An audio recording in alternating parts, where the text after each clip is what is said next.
Ayan, no? Nakatapat na naman ako ng maligat na kalbasa. Kaninang katina ko pa yan, hindi nadudurog.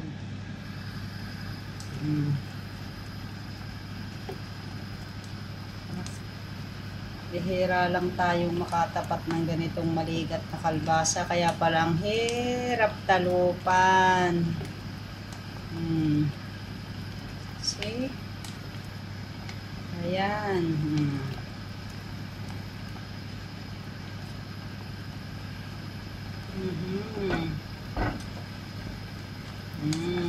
Ligay pagkakaligat niyan. At ating isasahog na ang ating malunggay. Ayan. Nakakapangain din ng maraming malunggay. Nakakapagpagatas din tayo ngayon.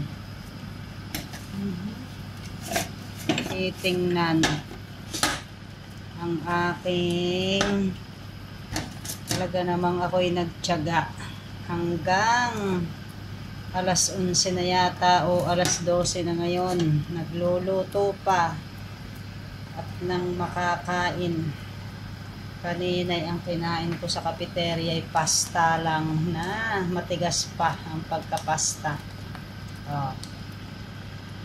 Ayan. Ano?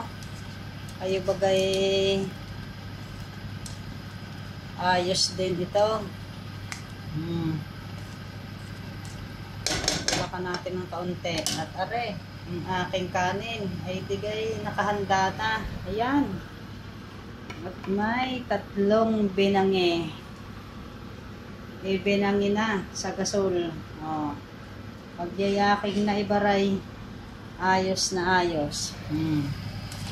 Ayan.